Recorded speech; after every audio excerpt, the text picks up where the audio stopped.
always be classy. 안녕하세요, 클래시TV의 클래시입니다. 오늘은 제 얘기를 좀 해보려고 합니다. 저희 클래시TV 유튜브 채널에 이런 댓글이 좀 많이 달리고 인스타그램 DM으로도 관련된 문의를 좀 많이 주셔서 이걸 영상으로 좀 찍어보기로 했습니다. 예를 들면 이런 댓글이죠. 밤토끼님, 이분 뭐 하시는 분인가요? 금수저신가요? 청고마비 가을하늘님, 솔직히 퇴사하고 나서도 자유로운 건 집안이 아마 꽤 사시는 것 같아요. 대부분은 퇴사를 아예 엄두도 못 내는 게 현실. 제가 아무래도 명품 시계나 지갑이나 향수를 소개하는 컨텐츠를 좀 많이 제작을 하고, 앞서 말씀드렸듯이 샤넬, 페리스 힐튼, IWC, 몽블랑 이런 명품의 파티에도 자주 참석을 해서 이런 생각을 좀 하시는 것 같은데, 그래서 과연 클래시는 좋은 집안의 자제인가, 한마디로 금수저인가에 대해서 얘기해 보도록 하겠습니다. 그 전에 일단 구독과 좋아요 그리고 알람 설정 꼭 부탁드립니다. 클래시TV에 큰 힘이 됩니다. 두 가지식으로 말씀드리면 저는 금수저나 부자가 아닙니다. 일단 제 가정 환경에 대해서 좀 말씀을 드리면, 완전히 어릴 때는 넓은 집에서 대가족이 살았었어요. 제 기억에는 어느 정도 괜찮은 수준의 생활을 했던 걸로 기억을 하고 있습니다. 근데 제가 초등학교 저학년 때 우리나라 국민들이 대부분 경제적으로 힘드셨던 시기에 저희 집도 부도를 맞게 됐습니다. 저희 대가족은 뿔뿔이 흩어졌어요. 그래서 저는 부모님이랑 제 동생이랑 같이 시골에 있는 단칸방 월세집으로 이사를 갔습니다. 그런 곳에서 저와 제 동생을 키우는 부모님 마음은 편치 않았었다고 하는데, 아무튼 저희 가족이 다 같이 열심히 해서 이 재정적으로 힘든 상황을 점차적으로 벗어났는데, 그때 아마 좀 어린 나이였지만 이 돈이라는 거의 가치에 대해서 좀 생각을 해보게 됐던 것 같아요. 처음으로. 어쨌든 중고등학교 때까지는 벌이가 없으니까 대부분 부모님께 용돈을 받았었는데, 처음으로 아르바이트를 하게 된 계기가 있었습니다. 제가 고등학교 때 락밴드를 했었어요. 여기서 일렉 기타리스트였는데, 기타를 치다 보니까 당연히 좀 더 좋은 기타가 사고 싶어지죠. 처음에는 낙원상가에서 산 5만원짜리 기타를 썼었거든요. 근데 제 눈에 들어온 기타가 그때 당시 28만원이었어요. 근데 28만원이 사실 학생한테 되게 큰 돈이죠. 그리고 이게 뭐 공부에 필요한 것도 아니고 제 취미 생활을 위해서 사는 건데, 부모님께 이걸 사달라고 하는 게 좀 미안한 거예요. 그래서 뭔가 일을 해야겠다는 생각이 들어서 여름방학 때 새벽에 일어나서 여기저기 막 돌아다녀 봤는데, 저희 집 근처에 아파트 공사장이 있는 거예요. 제가 아직 고등학생인데 혹시 저한테 시키실 일 없냐고 물어봤어요. 그랬더니 벽에 있는 쇠꼭지를 따는 작업인 그걸 방수라고 아저씨들이 불렀는데, 방수 작업이랑, 그리고 아파트 옥상에 보면 녹색으로 바닥 칠해져 있는 거 우레탄이거든요. 그래서 우레탄을 이렇게 배합을 해서 칠하는 거를 아르바이트로 하기 시작을 했습니다. 물론 아파트 공사장에서 일을 하는 거기 때문에 학생이 감당하기 되게 힘들었어요. 진짜 많이 지쳤던 것 같아요. 근데 이거를 하루에 5만원씩 받고 일주일 동안 했거든요. 그래서 35만원을 벌어서 그 돈으로 그 기타를 샀습니다. 스스로 돈을 벌 수 있다는 걸 알게 된 게 되게 신기하고 보람이 있더라고요. 근데 당시에 이 사실을 알게 된 어머니가 저를 많이 혼냈었어요. 왜 그렇게까지 하냐고. 나중에 제가 커서 말씀해 주시기를 당시에 좀 대견했다고 말씀을 하시더라고요. 아무튼 학생 때는 학생의 본분이니까 저는 나름 공부를 되게 열심히 했습니다. 덕분에 좀 내신이 좋게 잘 나와서 고3 때 수능을 안 보고 수시로 인서울 사립대에 합격을 했어요. 아무래도 대학교를 합격을 하니까 뭐 할 일이 없잖아요. 그래서 학교에서는 4교시까지만 있다가 그냥 집에 보내줬던 것 같아요. 근데 대부분 친구들은 다 학교에 있는데 뭐 하고 놀 게 없잖아요. 그래서 당시에 또 수시를 붙었던 다른 친구가 패밀리 레스토랑에서 일을 한다는 얘기를 듣고 저도 면접을 보러 갔습니다. 그래서 거기서 홀서빙 아르바이트를 시작을 했어요. 이때 제가 생각하기에 아무래도 좀 기본적인 매너나 서비스 정신에 대해서 좀 배웠던 것 같아요. 저는 이후에 대학생이 되고 나서도 엄청나게 많은 아르바이트를 했는데 진짜 거의 대부분의 일을 다 해본 것 같아요. 제일 힘들었던 가산 디지털 단지에서 택배 상하차를 밤새 하는 아르바이트도 했었고, 미스터 피자에서 피자 배달도 해보고, 조선 호텔에서 연회장 알바도 해보고, 사진관에서 아기 웃기는 거, 공장에서 신납 뿌리는 거, 전단지랑 포스터 배부하기, 그리고 뭐 행사장 스텝 같은 것들 다 해본 것 같아요. 대학생일 때 공부를 하다가 시간 날 때마다 이렇게 알바를 하다 보니까 좀 더 편하게 돈을 벌 수 있는 방법이 없을까 이렇게 고민을 하다가, 제가 또 영문과에 진학을 했다고 말씀드렸잖아요.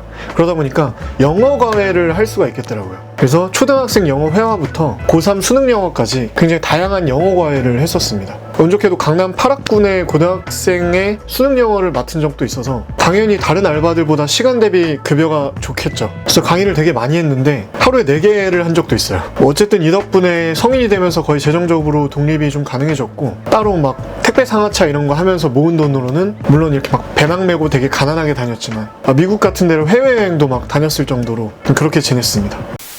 지금부터는 제가 인맥을 통해서 배운 것들에 대해서 좀 말씀을 드릴 건데, 말씀드렸듯이 고등학교 때부터 저는 장교로 군 생활을 하고 싶었어요. 그래서 ROTC에 지원을 했는데 서류 인적성, 필기, 체력, 면접 이런 거 다 붙으면서 감사하게도 제가 진짜 학군사관 후보생이 된 겁니다. ROTC가 되고 나서 이제 동기들을 보니까 저도 이제 저희 학교의 응원단장이긴 했지만 각 과에서 다들 한 자리씩 했던 친구들이 모여있더라고요. 이렇게 애들이 좀 다 긍정적이고 막 진취적이고 그러다 보니까 저도 얘네들 사이에 있는 것 자체만으로도 동기부여가 되고 실제로 목표를 정하고 성취하는 게 되게 즐겁게 느껴지더라고요. 그래서 이때 사귄 동기들 덕분에 대외 활동도 되게 많이 알게 되고 여러 기업들의 홍보대사나 헤비타트나 이런 봉사활동도 되게 많이 하게 됐습니다. 그러다 보니까 이 대외 활동을 통해서 다른 학교 사람들이랑도 이렇게 인맥이 생기더라고요.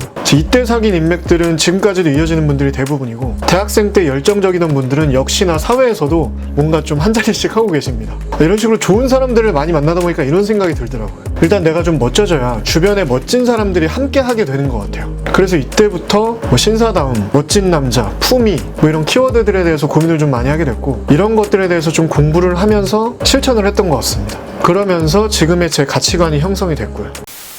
그리고 이제 제 취업에 대해서 말씀을 드리면 장교로 군 전역을 하자마자 그때 7월에 전역을 했는데 감사하게도 그해 하반기에 4개월 만에 큰 기업에 입사를 하게 됐습니다. 말씀드렸듯이 8년차 대리까지 이 회사에서 근무를 했고 여러 가지 면에서 대체로 만족스러운 회사 생활을 했습니다. 보고 계시는지 모르겠지만 많은 도움을 준 저희 노 과장님 사랑합니다. 아무튼 다른 회사들과 마찬가지로 이 회사도 단기 1회의 성과제였고요. 성과에 따라서 성과급을 받는 시스템이었어요. 그래서 저는 이때의 성과급으로 가치 소비를 했죠. 다시 말씀드리지만 저는 금수저나 부자가 아닙니다. 그냥 가치 소비를 중요하게 생각을 해요. 다들 아시겠지만 가치 소비에 대해서 좀 말씀을 드리면 남을 의식하는 과시 소비와 다르게 실용적이고 자기만족적인 성향이 강한 소비이고 알뜰 소비와도 다르게 무조건 저렴한 소비보다는 가격 대비 만족도가 높을 시에는 과감히 투자하는 그런 성향을 일컫죠. 저는 아무래도 여러 가지 경험이 되게 중요하다고 생각을 하고 이러한 경험 또는 품위를 위해서 이게 꼭 필요하다고 생각이 들면 여기에는 투자를 아끼지 않습니다. 이러한 가치 소비가 아무래도 아까 말씀드린 그런 인맥에도 도움이 된다고 생각을 하고 있고요. 다만 저는 절대 충동 구매는 하지 않습니다. 그리고 이러한 가치 소비로 인해서 빚을 져본 적도 없고 감당할 수 없는 소비는 당연히 해본 적이 없습니다. 저는 공격적인 삶을 되게 중요하게 생각을 해요. 구글의 임원 출신 중에 크리스 사카라는 분이 있습니다. 그 사람이 이런 얘기를 했어요. 삶에는 공격적인 삶과 수비적인 삶 이렇게 두 가지가 있다.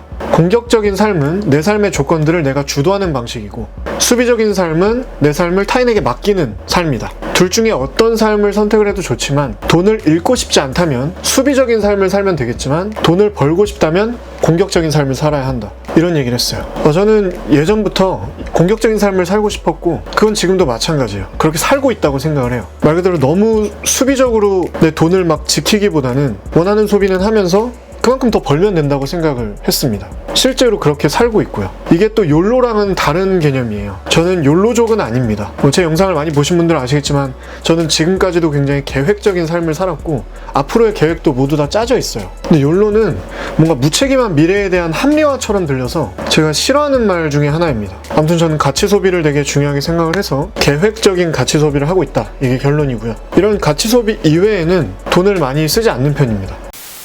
제 얘기를 좀 길게 했는데 이 영상을 만든 이유가 있어요. 우리 클리버님들 중에서 본인이 흑수저라고 하시면서 DM이나 이메일을 통해서 상담을 요청하는 분들이 계세요. 제가 사실 그분들의 입장이 되어보지도 않았고 얼마나 힘든 삶을 살고 계실지 제가 감히 상상도 할 수 없지만 그분들에게 공통되게 말씀드리는 것들이 있어요. 일단 첫 번째, 좀 절망적인 상황이라서 꿈을 못 찾겠다는 분들이 많이 계시거든요.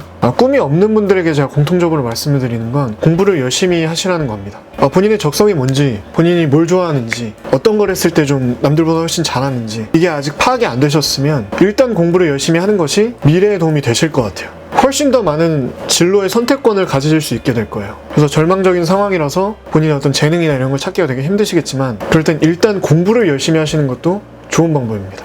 두 번째, 그래도 꿈은 꼭 가지셨으면 좋겠어요. 요즘 학생이나 어린이들한테 꿈을 가지라고 말하면 꼰대라고들 하는데 그래도 저는 꿈을 가지시라고 말씀드리고 싶어요.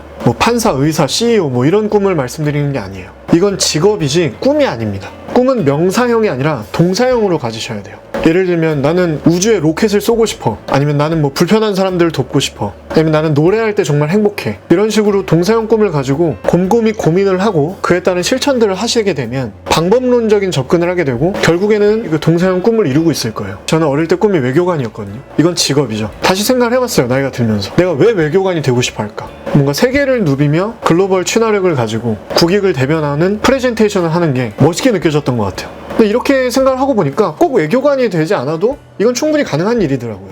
뭐 강의에서 많이 말씀드리지만 저희 클래시TV는 해외 진출을 언젠가는 꼭 할 겁니다. 그렇게 되면 저의 동서양 꿈도 이루어진 상태가 되겠죠. 그리고 세 번째, 제가 모든 영상에서 강조드리는 거죠. 자신감과 긍정적인 마인드를 가지셨으면 좋겠어요. 앞서 말씀을 드렸듯이 나 자체가 멋지고 신사적인 사람이 되어야만 그런 사람들이 내 주변에 생긴다고 생각을 합니다. 그러면 또 그 사람들의 영향으로 당신은 더 좋은 사람이 될 수가 있고 선순환이죠. 그러기 위해서는 사람들을 흡입할 수 있는 자신감 있는 눈빛과 어떤 일도 낙관적으로 헤쳐나갈 수 있는 긍정적인 마인드가 첫 번째죠. 누구든지 트레이닝복을 입었을 때보다 이런 수트를 입었을 때 자세, 표정, 말투 이런 것들이 자신감이 있어 보이죠. 제가 생각하기에 그 이유는 나 스스로가 지금 되게 멋있다고 생각을 하고 있기 때문인 거예요. 그러니까 어깨도 더 펴지고 자세도 곧아지고 눈빛도 자신감이 있어지는 거죠. 이런 맥락에서 봤을 때 한마디로 내가 스스로 멋있다고 생각이 들 만큼 멋있어지는 방법을 알아야 되는데 어떻게 해야 본인이 멋있는지를 모르는 분들이 계시죠. 그게 바로 클래시TV가 존재하는 이유입니다. 저 스스로도 아직 완성된 개체, 완성된 신사라고 생각을 하지는 않지만 저의 지식과 힘과 인맥이 닿는 한 최선을 다해서 컨텐츠를 제작해보도록 하겠습니다. 앞으로도 잘 부탁드립니다. 영상이 편집이 돼봐야 알겠지만 이거 영상이 좀 분량이 되게 길 것 같은데 혹시 여기까지 다 봐주셨다면 정말 감사드립니다. 진정한 클로버세요. 이번에도 영상이 도움이 되셨다면 구독과 좋아요 그리고 댓글 꼭 부탁드리고요. 구독 버튼을 누를 때는 옆에 있는 알람 버튼도 눌러서 이 종소리를 활성화를 시켜주셔야 저희가 영상을 올릴 때마다 바로바로 보실 수 있습니다. 항상 말씀드리죠. 자신감을 가지세요. 당신은 멋집니다. Always be classy.